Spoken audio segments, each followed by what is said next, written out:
이 사건은 굉장히 억울한 사건입니다. 뭐 처음도 없고 끝도 없고 무슨 원인도 없이 종이 A4 용지 한 장인가 두 장인가에 돈을 줬음 이렇게 써놓은 것입니다.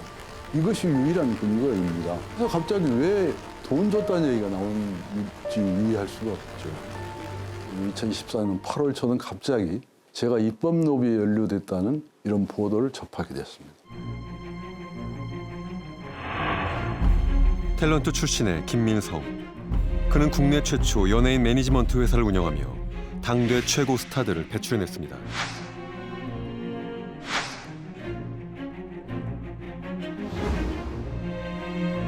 그 후 문화예술 교육에 특화된 직업학교를 설립하고 이사장직을 맡았습니다. 그런데 검찰은 이 학교 공금을 횡령했다는 혐의로 그를 소환했습니다. 검찰 조사 20여일 만에 김민성은 진술서를 작성했습니다. 내용은 뜻밖에도 횡령이 아닌 국회의원들에게 뇌물을 주었다는 것입니다. 김민성의 진술로 신계륜, 김재윤, 신학용 3명의 야당 의원들이 모두 검찰에 기소됐습니다. 그거는 검찰이 초기부터 그러한 관점을 유지하고 그거에 맞추어서 수사를 진행한 결과라고 생각을 합니다.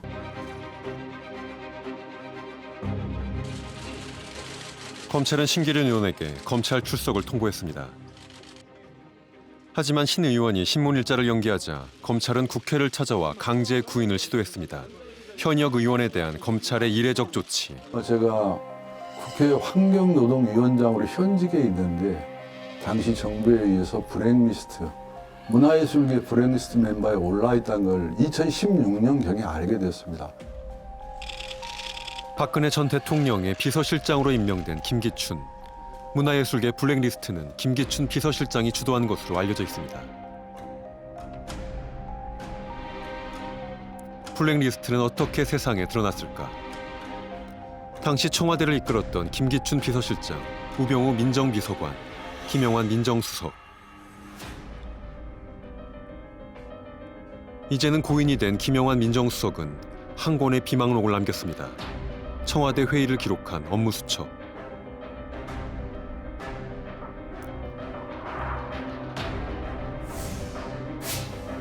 여기에 김기춘 비서실장의 지시사항이 등장합니다. 문화예술계 좌파에 투쟁적으로 대응하라는 것. 문화예술계 블랙리스트 명단은 이렇게 만들어졌습니다. 여기에 신계륜 의원도 포함됐습니다. 친북 논란이 뒤따르는 윤희상 재단에서 활동하는 것을 문제 삼았습니다.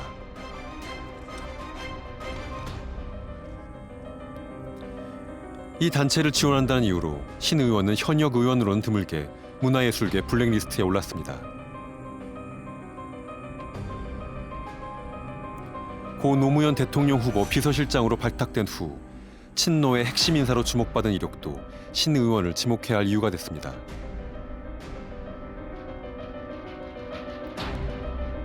블랙리스트 대상자와 친노 인사라는 이유로 신 의원은 기획수사의 대상이 되었던 것일까? 김영환 비망록에는 입법 로비 사건 당시의 정황이 자세히 적혀 있습니다. 독버섯처럼 자란 인사. 2014년 7월 4일 김기춘 비서실장은 독버섯처럼 자란 DJ, 노무현계 인사들이 두려움을 갖도록 사정활동을 강화하라는 지시를 내립니다.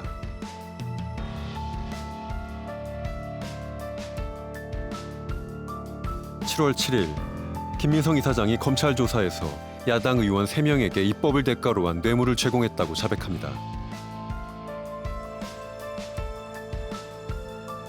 다음 날 청와대에는 야당 의원의 비위가 확인됐다는 내용이 보고됐습니다. 경고 효과라는 표현도 눈에 띕니다.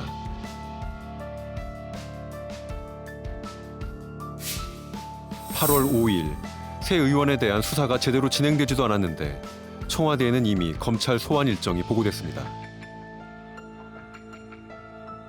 이후 보고된 일정에 맞춰 새 의원들은 차례로 소환됐습니다. 우연이라고 하기엔 비망록의 내용과 실제 사건의 진행 과정이 상당히 맞물려 있습니다.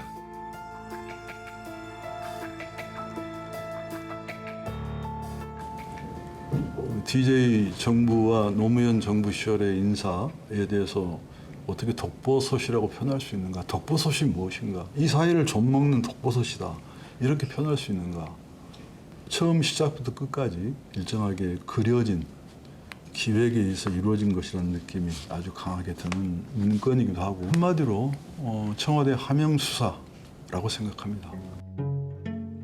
청와대에 하명이 있었고 검찰은 목적을 가지고 수사를 진행한 것일까?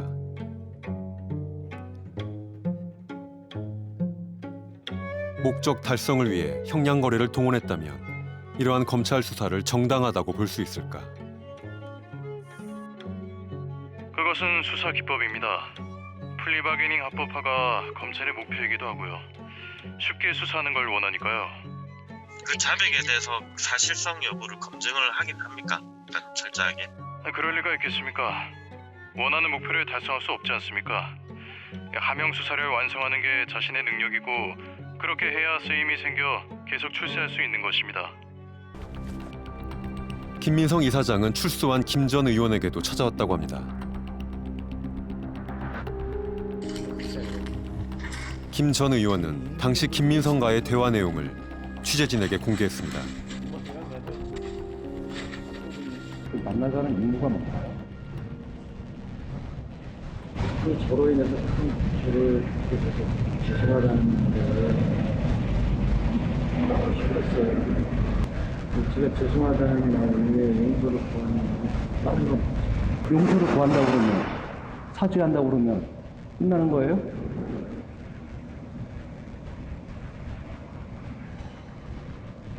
진정 용서를 구하는 게 뭔지 가슴에 손을 놓고 생각하세요.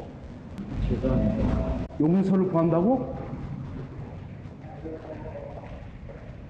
나한테 용서를 구할 자격 있어요? 제가 그 상황에서 무슨 상황이요?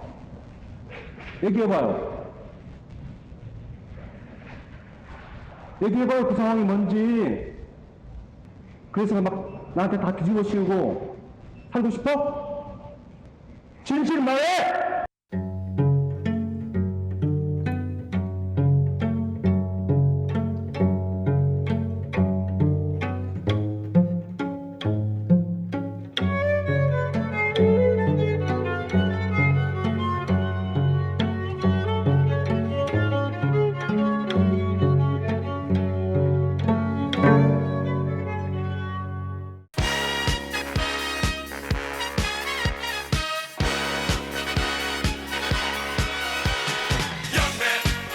There's a place you can go. I said, young man, when you're short on your dough, you can stay there. Winning is easy, losing is never easy. We believe we're on track to win this election.